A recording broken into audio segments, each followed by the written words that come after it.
अस्सलामुअलैकुम। TNN TV के साथ मैं हूं कौकब फारूकी। सबसे पहले शामिल करेंगे न्यूज हेडलाइंस।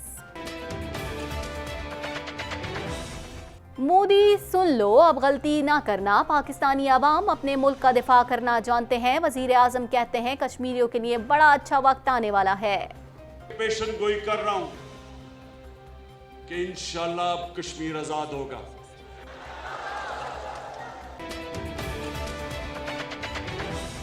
कश्मीरी आज भी आज़ाद फ़ज़ा में सांस लेने का ख्वाब देख रहे हैं। तर्जुमान दफ्तर खारजा कहती हैं वज़ीर आज़म ने मसला कश्मीर उठाने पर मलाइशियन हम मनसब का शुक्रिया अदा किया। रास्ते में जो आए सब तोड़ दें। कराची सर्कुलर रेलवे बहाल चाहिए। चीफ जस्टिस कहते हैं कराची को तबाह कर दिया, कब्रिस्तान तक गायब कर दिए गए। शरीफ खानदान के लिए एक और रिलीफ। रमजान शुगर मिल्स में हमजा की जमानत मंजूर। रमजान शुगर मिल्स में शरीक मुल्जिम शहबाज शरीफ को पहले ही जमानत पर रिहा किया जा चुका है। इमरान खान के साथ बगैर किसी लालच के मुल्क और कौम के मुफाद में इत्तेहाद किया। चौधरी शुजात हुसैन कहते हैं इमरान खान इत्तेहादियों पर एतमाद और फसादियों से दूर रहें। वजीर आजम को सारे चोर डाकू नून लीग में नजर आते हैं। ख्वाजा आसिफ कहते हैं हुकूमती सफों में मौजूद डाकू और चोर हुकूमत को ले बैठेंगे। हुकूमत जुलाई तक 1900 अरब रुपए का मजीद कर्जा लेगी। वजारत खजाना की जानिब से कौमी असम्बली में पेश करदा दस्तावेजात में तफसीलात पेश कर दी गई। कोयबैक के एक जोड़े की मुरूसी बीमारी के खात्मे के लिए IVF फंडिंग की दरख्वास्त। दोनों मियाँ बीवी अपने खानदान से मुरूसी बीमारी का खात्मा चाहते हैं। बम्बार्डियर को ट्रेन या जेट डिवीजन में से एक को फरोख्त कर देना चाहिए। कोयबैक के वजीर इक्तिसादियात ने कंपनी का कर्जा कम करने के लिए तजवीज दे दी। मॉन्ट्रियल की गलियों में घूमने वाले एलिगेटर ने एक लड़की को जख्मी कर दिया। एलिगेटर के मालिक पर $250 जुर्माना कर दिया गया। कनाडा के वजीर खारजा का चीन में मौजूद कैनेडियन को कमर्शियल फ्लाइट्स के जरिए वापस आने का मशवरा। हुकूमती सतह पर भी कोशिशें जारी। GTA के शहरी एक बार फिर शदीद मौसम के लिए तैयार हो जाएं। एनवायरमेंट कनाडा की जानिब से टोरंटो में बर्फबारी और बारिश की पेशगोई की गई है। अमरीकी सेनेट ने ट्रंप के खिलाफ मुआखजे के दोनों इल्जामात मुस्तरद कर दिए। ट्रंप को हटाने में नाकामी से रिपब्लिकन्स को सियासी फायदा होगा। चीन में कोरोना वायरस तेजी से इंसानी जिंदगियां निगलने लगा। 24 घंटे में 73 अफराद जान से गए, जिसके बाद वायरस से हलाकतों की तादाद 563 हो गई। हेडलाइंस आपने जानी, खबरों की तफसील शामिल करेंगे इस ब्रेक के बाद।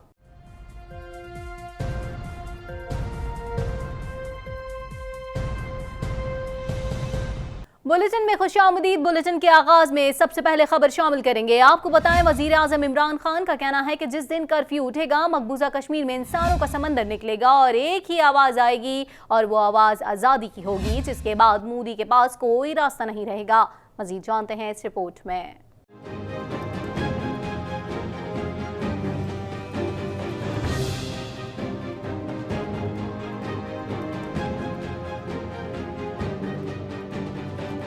मीरपुर आज़ाद कश्मीर में यकजहती रैली से खिताब करते हुए वजीर आजम ने कहा कि अल्लाह ताला को सबसे ज़्यादा सब्र की सिफ्त पसंद है। 5 अगस्त के बाद 80 लाख कश्मीरी मुश्किल तरीन इम्तिहान से गुजर रहे हैं। कश्मीरियों के लिए बड़ा अच्छा वक्त आने वाला है। अल्लाह ताला हर मुश्किल के बाद आसानी देता है।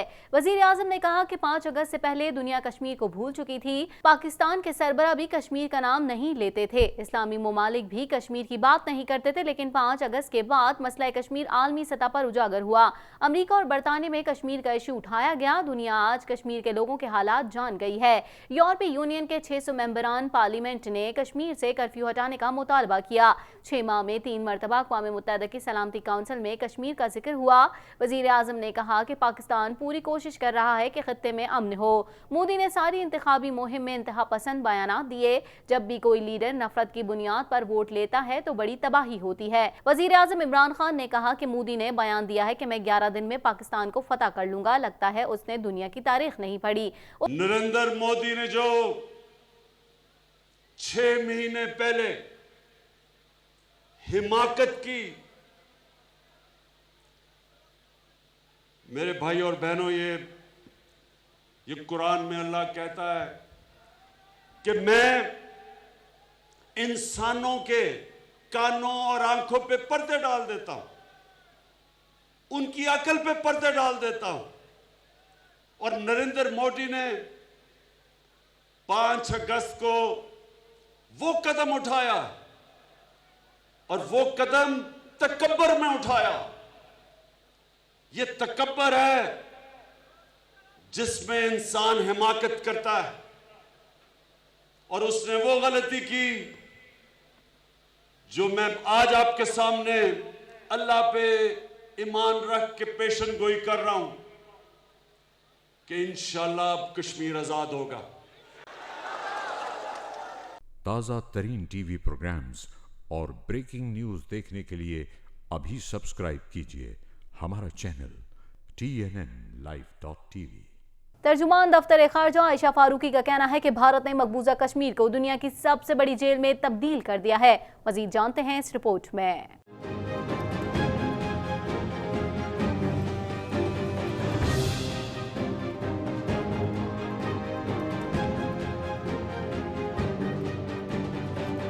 दफ्तर खारजा में हफ्तावार ब्रीफिंग के दौरान तर्जुमान आयशा फारूकी ने कहा कि मलेशिया के साथ पाकिस्तान के दोस्ताना ताल्लुकात तस्वीराती ताल्लुकात में तब्दील हो रहे हैं।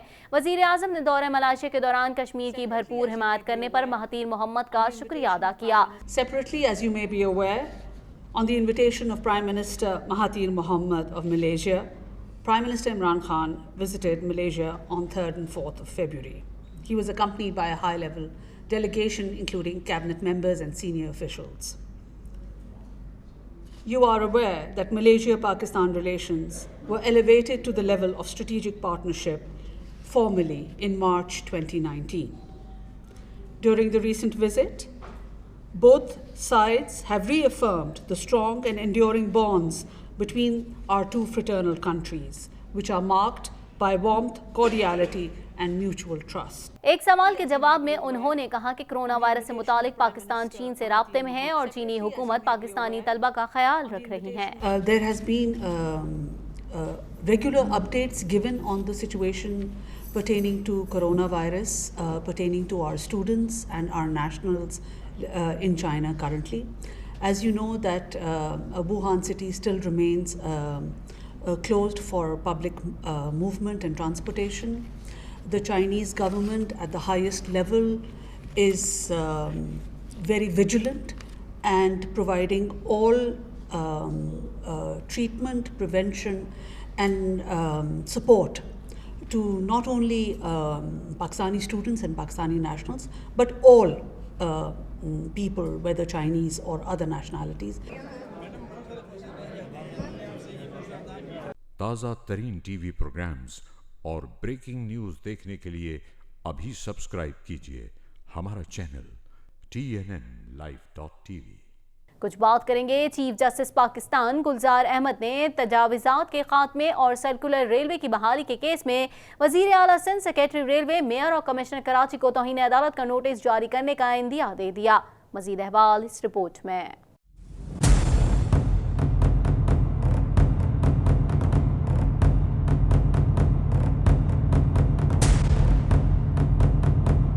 चीफ जस्टिस पाकिस्तान गुलजार अहमद ने रिमार्क्स दिए हैं कि हुकूमत चाहती ही नहीं कि कराची सर्कुलर रेलवे चले, कराची को तबाह कर दिया गया, कब्रिस्तान तक गायब कर दिए गए। सुप्रीम कोर्ट कराची रजिस्ट्री में चीफ जस्टिस गुलजार अहमद की सरबराही में जस्टिस फैसल अरब और जस्टिस सज्जाद अली शाह पर मुश्तमिल सुप्रीम कोर्ट के 3 रुकनी बेंच ने कराची सर्कुलर रेलवे की बहाली समेत मुख्तलिफ केसेस की समाअत की। इस मौके पर सूबाई वजीर Saeed Ghani, mayor Karachi Waseem Akhtar, commissioner Karachi, Karachi police chief Ghulam Nabi Memon, chief secretary Sindh Mumtaz Ali Shah भी अदालत में मौजूद थे। Chief justice Pakistan justice Gulzar Ahmed ने केस की समाअत के दौरान सवाल किया कि सर्कुलर और लोकल ट्रेन की बहाली से मुतालिक हुक्म पर अमल दरामद हुआ या नहीं। कमिश्नर कराची ने अदालत में बताया कि हमारे पास कुछ नहीं, जो भी है रेलवे के पास है। इस पर सुप्रीम कोर्ट ने रिमार्क्स दिए कि एक दूसरे पर इल्जाम लगाएं तो कुछ नहीं होगा। सेक्रेटरी रेलवे ने अदालत को बताया कि ग्रीन लाइन बन गई है, सर्कुलर रेलवे नहीं चल सकती। सुप्रीम कोर्ट ने कहा कि बरसों से सिर्फ मीटिंग्स चल रही हैं, कोई हल नहीं निकाला गया अभी तक।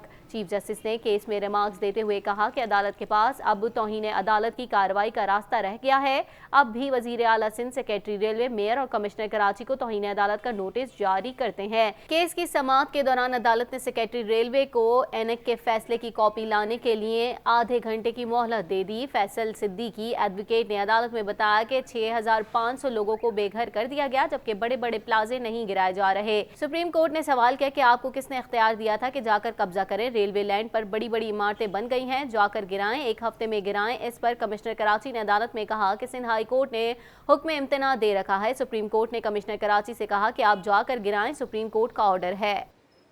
ताज़ा तरीन टीवी प्रोग्राम्स और ब्रेकिंग न्यूज़ देखने के लिए अभी सब्सक्राइब कीजिए हमारा चैनल TNNlive.tv। लाहौर से खबर शामिल करते हैं। आपको बताएं, लाहौर हाई कोर्ट ने रमजान शुगर मिल केस में हमजा शहबाज की जमानत मंजूर कर ली। जस्टिस मुज़ाहिर अली अकबर नकवी और जस्टिस चौधरी अब्दुल अजीज पर मुश्तमिल बेंच ने हमजा शहबाज की दरख्वास्त जमानत पर समाअत की। मजीद अहवाल जानते हैं इस रिपोर्ट में।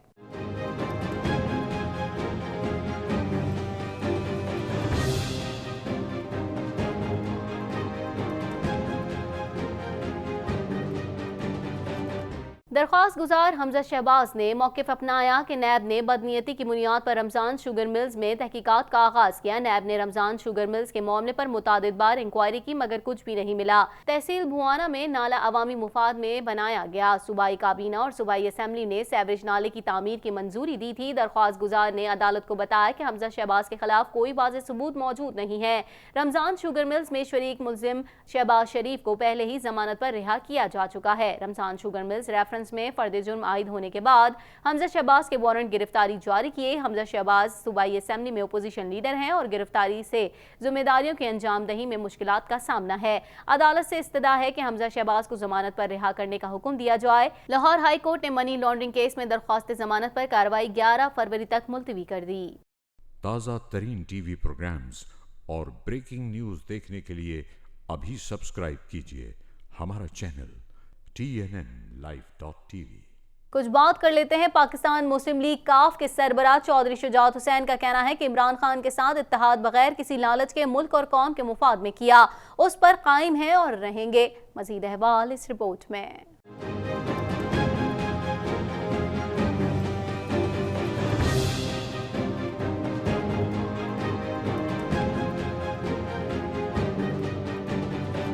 उम्रा अदायगी के लिए रवानगी से कबल लाहौर एयरपोर्ट पर मीडिया से बात करते हुए मुस्लिम लीग काफ के सरबराह चौधरी शुजात हुसैन ने कहा कि अल्लाह ताला ने 3 मरतबा मुझे खाने काबा के अंदर जाने की सादत नसीब फरमाई। अपनी माफ़ी के अलावा कभी अपने लिए दुआ नहीं की, अब भी इंशाअल्लाह अवाम की खुशहाली के लिए दुआ करूँगा। चौधरी शुजात हुसैन ने कहा कि इमरान खान के साथ इत्तेहाद बगैर किसी लालच के मुल्क और कौम के मुफाद में किया, इस पर कायम है और रहेंगे। इमरान खान इत्तेहादियों पर एतमाद और फसादियों से दूर रहें। फसादियों ने हर दौर में नफरत और इंतशार की सियासत की। अल्लाह ताला इमरान खान को फसादियों के निर्गे से दूर रखे।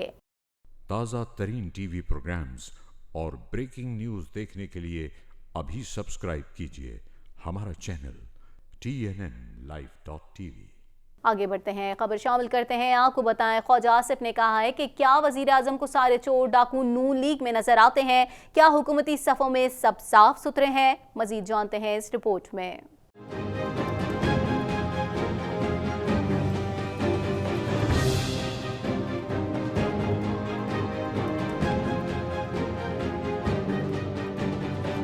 पाकिस्तान मुस्लिम लीग नून के रहनुमा ख्वाजा आसिफ ने कौमी असम्बली में इज़हार ख्याल करते हुए कहा, नवाज और शहबाज की मिलें बंद हैं तो कौन चीनी महंगी बेच रहा है, कौन हुकूमत की छतरी के नीचे लूट मार मचा रहा है। उन्होंने कहा, मुल्क में लोग आटे के लिए तरस रहे हैं, महंगाई बढ़ गई है। 45% शुगर मिल्स PTI अरकान की हैं। महंगाई से मुतालिक अरकान असम्बली की कमेटी बनाई जाए। कमेटी मुल्क को लूटने वालों का तयन करे।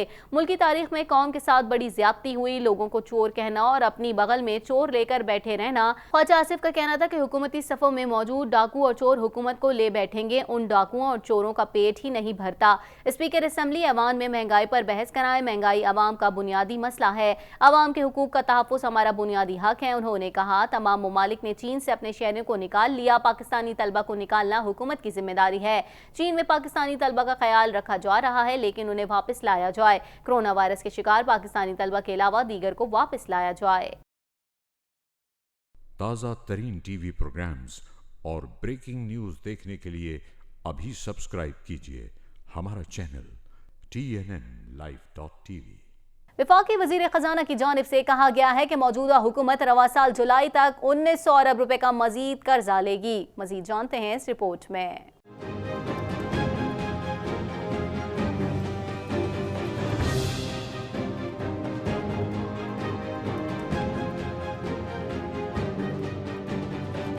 वजारत खजाना की जानिब से कौमी असम्बली में पेश करदा दस्तावेजात में इस बारे में तफसीलात पेश की गई हैं कि हुकूमत को 2023 तक कितना अंदरूनी और बैरूनी कर्जा वापस करना है। वजारत खजाना का कहना है कि हुकूमत को 2023 तक $2.28 अरब का बैरूनी कर्ज वापस करना है। वजारत खजाना के मुताबिक हुकूमत को साल 2023 तक 12,261 अरब रुपए अंदरूनी कर्ज वापस करना है, जबकि वफाकी हुकूमत के जिम्मे सूबाई हुकूमतों का कोई कर्ज नहीं है। कौमी असम्बली में पेश की गई दस्तावेजात में इंकशाफ किया गया है कि मौजूदा हुकूमत रवा साल जुलाई तक 1900 अरब रुपए का मजीद कर्ज लेगी। वजारत खजाना के मुताबिक हुकूमत अंदरूनी तौर पर 800 अरब रुपए का कर्ज लेने का इरादा रखती है, जबकि बैरूनी तौर पर 1100 अरब रुपए का कर्ज लेने का इरादा रखती है। दस्तावेज के मुताबिक हुकूमत अपनी आईनी मुद्दत में 12,261 अरब रुपए मुल्की कर्जा वापस करने का इरादा रखती है, जबकि हुकूमत अपनी आईनी मुद्दत में $2.28 अरब बैरूनी कर्जा वापस करने का इरादा रखती है। ताज़ा तरीन टीवी प्रोग्राम्स और ब्रेकिंग न्यूज़ देखने के लिए अभी सब्सक्राइब कीजिए हमारा चैनल TNNlive.tv। मजीद खबरों को भी बुलेटिन का हिस्सा बनाएंगे, मगर इस ब्रेक के बाद।